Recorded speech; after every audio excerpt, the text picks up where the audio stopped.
साथीहरू आज चाहिँ हाम्रो गाउँमा बिहे भएको थियो भाइको र बहिनीको।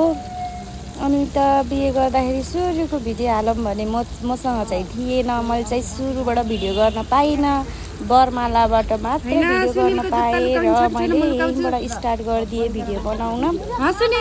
अनि त्यसपछि बरमाला भइसकेपछि माला पनि भयो। अब चाहिँ घुम्टो निकालिदिन लाउनु भएको छ, माला मिलाइदिन लाउनु भएको छ। अब चाहिँ यहाँ कन्डिसँग पुरा हुँदैछ भाउजूहरूको। अनि त हामी चाहिँ यता भिडियो बनाइरहेको छौँ।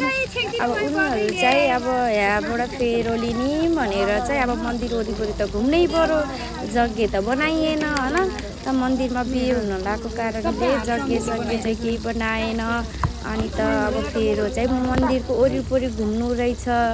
ल भाइ बहिनी चाहिँ मन्दिरको वरिपरि घुमिरहेको छ। पछाडिबाट चाहिँ अचेता फाल्दी, म चाहिँ अगाडिबाट भिडियो गर्न छोडेर पुरा पछाडिबाट भिडियो गरिदिइरहेको छु कि। त पण्डित चाहिँ यताबाट देखाइराख्नु भएको छ, यसरी बाबुहरू यसरी घुमौ भनेर। अनि त भाइ बहिनीहरू घुमिरहेछन् होइन। अनि घुम्दा अब फेरो पनि अब घुमिरहेको छ। मैले चाहिँ उस गरिनँ। अब एकैचोटि फेरि त्यहाँ पण्डितले अब मन्त्र पढिराख्नु भयो। अलिकति चाहिँ मैले भिडियो गर्न पाइनँ, फेरो मतलब घुमेको भिडियो चाहिँ गर्न पाइनँ, सरी। अब यहाँ चाहिँ के गरिरहेको छ त्यो त मलाई थाहा भएन। अब यस्तै हो, मन्दिरमा बिहे भएपछि के गर्ने, केटीपट्टि नमिलेपछि अब यसो हुँदैछ सुरु।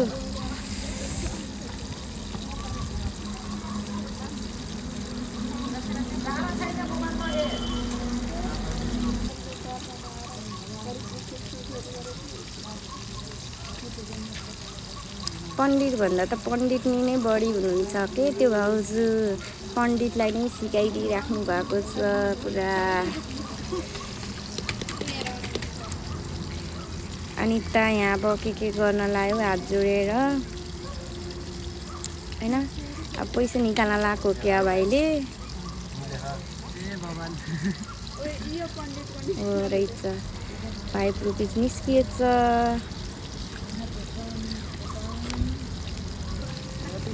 त्यहाँपछि कलर्सहरू मिलाउँदै हुनुहुन्छ। उताबाट पनि पैसा पासिङ हुँदैछ। नमस्ते गर्यो, पैसा राख्यो त्यहाँ भाइले होइन। पण्डितले चाहिँ मन्त्र गर्दै हुनुहुन्छ है। देखिसक्यो मैले अघि नै।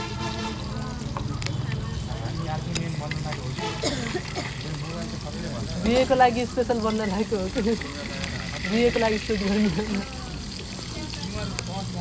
मन्दिरमा चाहिँ यसरी बिहे हुँदो रहेछ, मलाई त थाहा थिएन। मन्दिरमा चाहिँ फर्स्ट टाइम म बिहेमा गएको। मन्दिरको बिहेमा मतलब मन्दिरको बिहेमा होइन, मन्दिरमा बिहे हुँदाखेरि अब टक्क लाएर हामी चाहिँ 2 जना है, केटीहरू त अरू थिएनन्, हामी 2 जना मात्रै थियौँ। अनि त्यसपछि त हेरेर बसिरहेछ। ल सिन्दुर हाल्ने पालो आयो। मलाई चाहिँ त्यहाँ छुट्न पठाएर है, मैले चाहिँ त्यहाँ छोडेछु। अनि दुलालाई चाहिँ के भनिन्छु कि सिन्दुर पनि कस्तो यति लगाएको भनेर उस गरिरहेको छु। मैले चाहिँ त्यहाँ दुलाईको त्यसको हजुरआमाले सिकाउँदै हुनुहुन्छ, सरी ल। अनि त्यहाँबाट टक्क साथीले नि हेरिरहेछ, कति स्लो मसँग सिन्दुर हालेको के सोल्टीले त। 3चोटिसम्म हो नि त सिन्दुर हाल्ने, हाल्दैछ। अनि लास्टको टर्नमा चाहिँ अब अनि मैले चाहिँ गाली गर्दैछु कि अलिक धेरै दिन, धेरै सिन्दुरमा हाल्दैन भनेर चाहिँ मैले गाली गरेर पनि त्यहाँ बदल चाहिँ सिकाउँदै हुन्छ। यसरी तानेर हाल्न भनेर नि तानेर हाल्न मैले चाहिँ हालिरहेको छु। कति धेरै सिन्दुर हो, यति धेरै देख्छु त मैले भनिरहेको छु। अनि त्यहाँबाट चाहिँ भ्याइयो त्यो कार्यक्रम। अब फेरि त्यहाँ बसालिरहेको छ।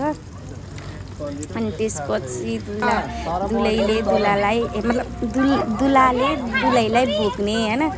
त्यहाँ बुढीहरूलाई छोप्नु पठाएको, उसले नजानेर। अनि मैले चाहिँ सिकाइदिइरहेको थिएँ। ल उचाल्यो सोल्टीले अब उचालेर आफू बसेको ठाउँमा दुलैलाई पुर्याइदियो। अनि हामीले चाहिँ ताली पड्काइरहेको छौँ।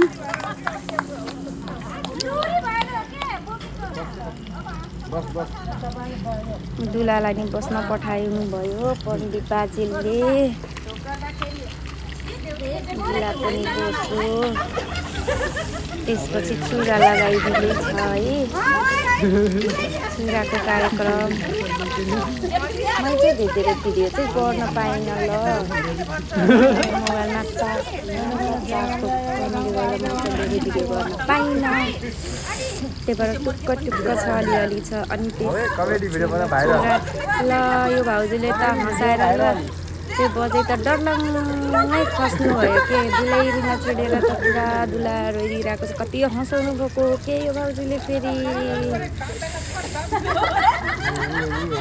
दुलाको बजै त पुरा रोउनु भयो आँसु पुस्नु भयो। दुला पनि रोइदिइरहेको छ दुलाइरिन छोडेर। हामीले चाहिँ जिस्काइरहेछौँ त्यहाँ बसेर।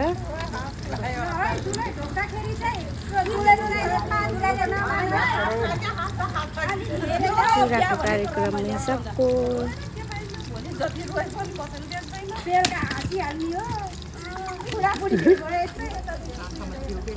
अब त्यसपछि के हो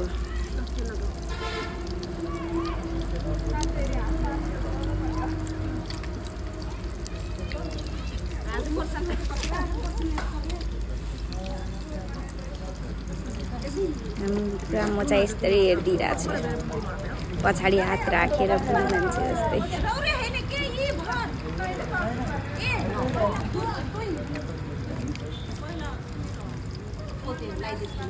एकअर्कालाई दुलाले दुलैलाई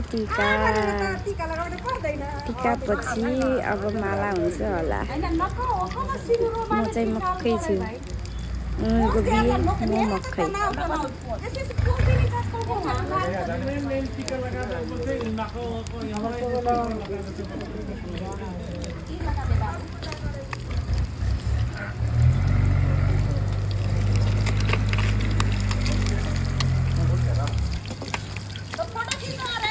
अनि त्यसपछि माला दुलैलाई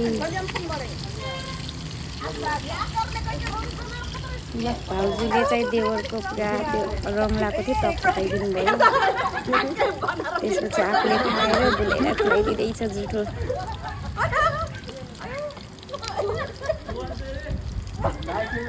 थोरै खान्छन् र पुरै पुचार्दो कि यस्तो नि हुन्छ ल मलाई।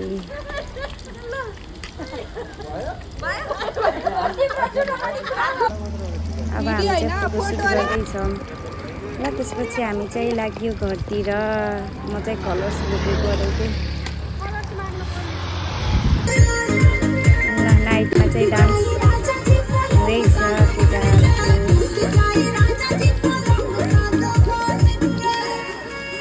अब दुला दुलैको पालो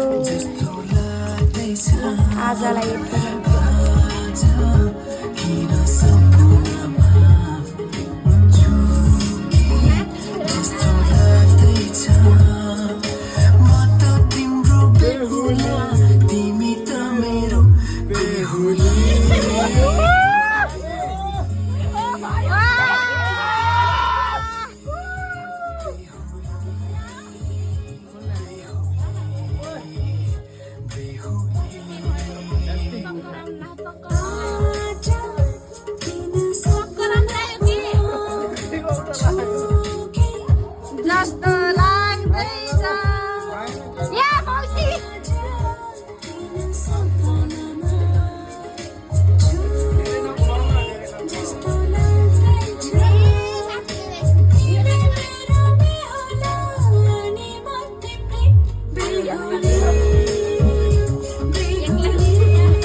तिम्रो तारिफ सुनाई बामालाई फर्काई